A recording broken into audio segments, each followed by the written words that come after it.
Bonsoir à toutes et à toutes, c'est Zumiro, j'espère que vous allez bien et bienvenue dans cette nouvelle vidéo. Comme vous avez pu voir dans le titre, aujourd'hui nous allons tester les imigwash. J'avais déjà fait une vidéo où je testais des imigwash, mais comme vous pouvez voir c'est pas la même boîte, c'est parce que j'ai jeté les anciennes. Parce qu'il y avait de la moisissure.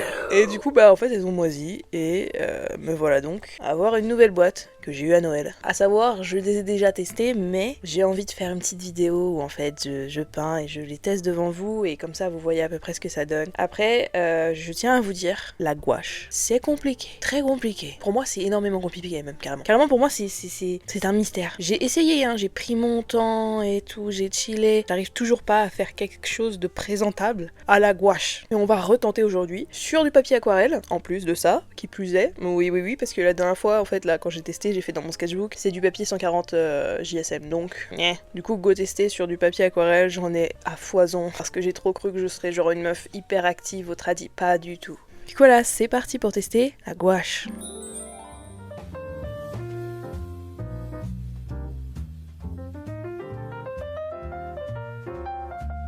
C'est parti pour la réalisation du coup du dessin pour tester les imigwash. Alors il faut savoir que du coup dans les imigwash il y a 36 couleurs, en tout cas dans le set que j'ai obtenu à Noël. Ce que j'aime bien avec ces imigwash c'est qu'elles sont très vibrantes etc.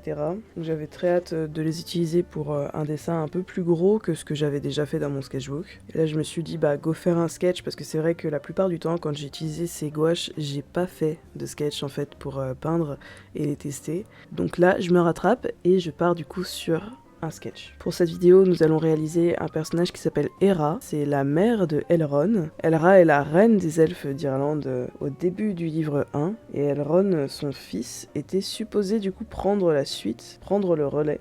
Car dès que les elfes atteignent 50 ans, il faut changer de personne au pouvoir. Une personne qui a 49 ans peut très bien participer, by the way, pour obtenir le trône. Mais il est quand même privilégié de prendre quelqu'un de plus jeune. Parce que si on doit rechanger de roi l'année prochaine, c'est relou quoi. Alors Hera est reine, mais de base elle n'était pas censée l'être. Elle est reine parce que le village a accepté qu'elle prenne la position de reine suite au décès du roi Myr. Le roi Myr est mort en protégeant Elrond lorsqu'il était encore qu'un tout petit gaming. Sachant qu'il est déjà un petit gaming, en vrai.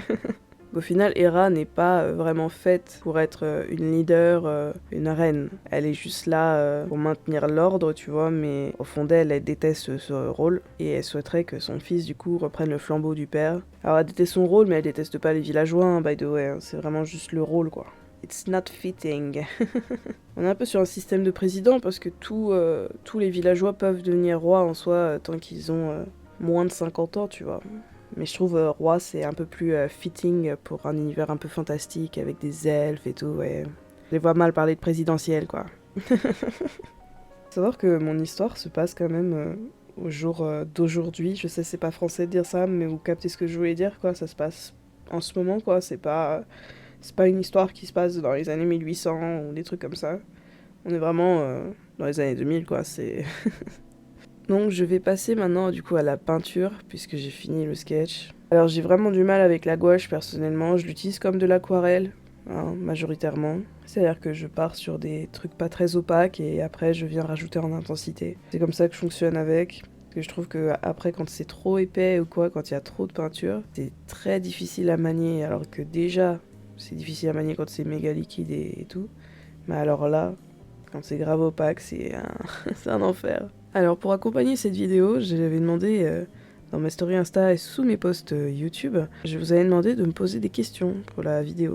Pour une vidéo prochainement et la vidéo est celle-ci. Donc c'est parti, on va répondre à vos petites questions. Il y en a eu quand même pas mal et beaucoup qui se sont ressemblés. Genre je crois que j'ai 3 personnes qui m'ont demandé exactement la même chose. Donc let's go. On va commencer avec une question qui est très profonde, très psychologique, très philosophique. C'est une dinguerie.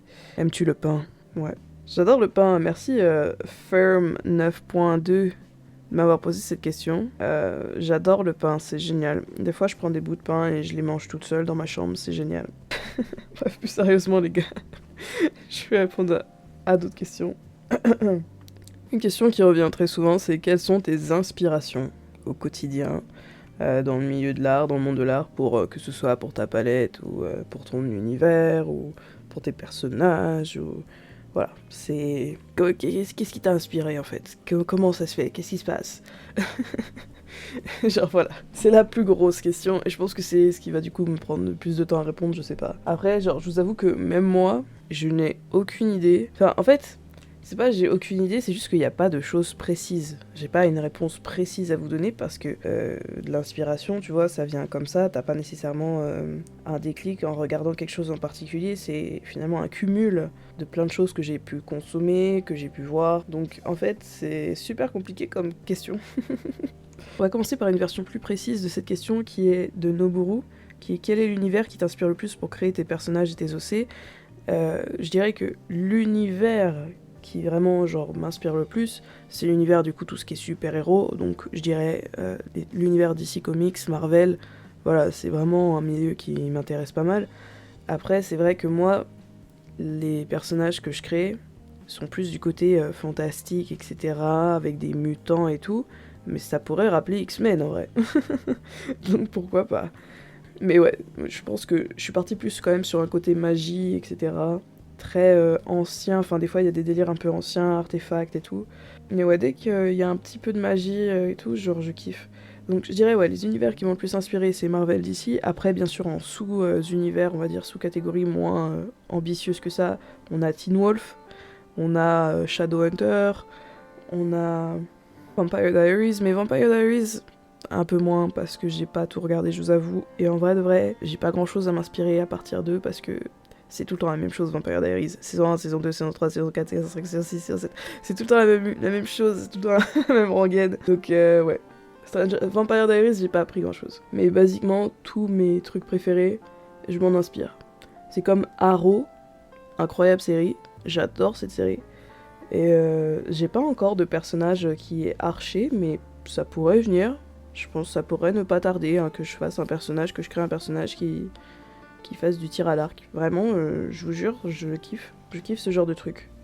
Et j'aime bien aussi les trucs un peu dystopiques, donc Hunger Games, Divergente, Labyrinthe, tout ça là. Le trio, le Golden Trio là, incroyable. Genre vraiment, c'est génial. On va prendre du coup maintenant l'autre partie de la question, qui sont du coup tes inspirations artistiques. Mes inspirations artistiques, donc là je vais parler en termes d'artistes, etc., qui m'inspirent plutôt que des univers. J'en parle énormément hein, sur cette chaîne, mais bon, toutes les vidéos, limite j'en fais une pub, mais littéralement Tiny Yappy. Tiny Yappy, c'est une dinguerie. Faut savoir que je l'ai connue sous presque toutes ses eras, Tiny Pineapple, Tiny Thunderbolts, Tiny Yappy, Die. C'est vraiment une meuf où j'adore ce qu'elle fait en fait. C'est juste insane. Genre, allez voir son compte et vous allez vous rendre compte de la dinguerie qu'elle nous pond à chaque fois. Genre, vraiment, c'est une folie. Et elle est française, donc vraiment voilà. Ensuite, j'aime beaucoup Prickly Alpaca. Mais après, elle, genre, c'est vraiment en mode je l'adore dans un sens où elle est juste trop forte pour tout ce qui est character design. Et j'en suis tellement loin. Genre, je suis tellement loin de ce qu'elle fait. Moi, mes character design, frérot, ils ont tous un t-shirt ou un col roulé. Je leur mets un tailleur, une chemise ou... je sais pas, mais je vais dans les vêtements les plus basiques au monde et voilà quoi. Let's call it a day finalement. Elle, c'est une dinguerie et elle travaille vraiment genre les couleurs et les formes. Genre les formes c'est super important pour indiquer si le personnage est un méchant, un gentil, si il est malicieux, s'il est doux, si c'est un personnage enjoué ou plutôt sombre. Enfin c'est super quoi, j'adore. Elle est trop forte. Donc voilà, je conseille aussi Prickly Alpaca les gars.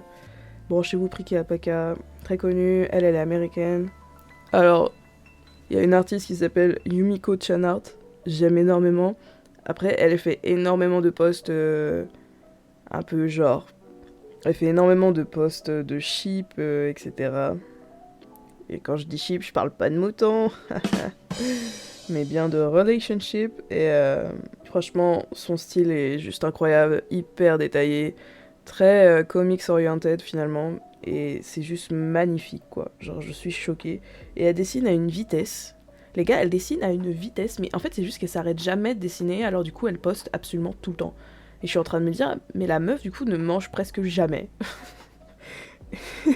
je me dis mais c'est une folie frère, genre c'est une folie.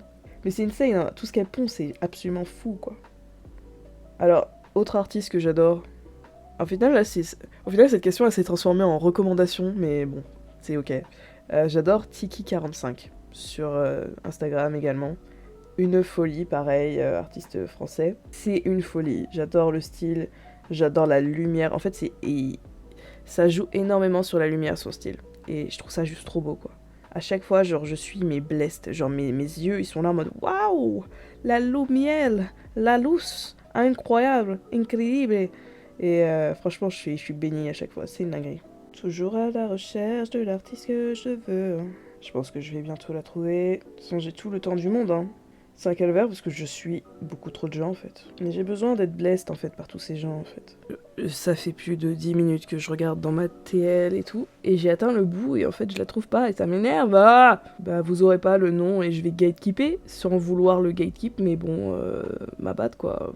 Genre littéralement le style rêvé que j'ai genre. En fait le truc c'est que comme elle dessine à peu près comme moi mais qu'elle le fait mieux, bah je me dis let's go, c'est ça que je veux en fait. Mais j'arrive pas à la retrouver quoi, c'est terrible. Genre les gars, je suis frustrée. J'arrive pas à la retrouver. Et bah c'est ok. Vous n'aurez donc pas cette personne. Ça fait vraiment plus de peut-être 15-20 minutes là que je cherche et c'est terrible. J'arrive pas. Je pense qu'au niveau des artistes, j'ai pas d'autres personnes à rajouter.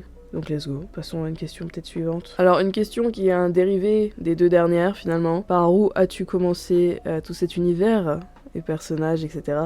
J'ai pas vraiment d'explication non plus, c'est-à-dire que, hop là, j'ai dessiné sur une feuille, j'ai fait, bon bah voilà, c'est parti, toi tu seras un sorcier. Tiens, j'ai fait un autre personnage, toi tu seras un mercenaire. Tiens, j'ai fait un autre personnage, toi tu seras une meuf avec des oreilles bizarres et tu seras une géante et voilà. Bref, en gros, ça a commencé juste petit à petit. J'ai dessiné un personnage, j'en ai dessiné 2, j'en ai dessiné 3, 4, 5, 6, 7, 8, 9, 10. Et en fait, par la suite, ça a créé toute une histoire dans mon cerveau.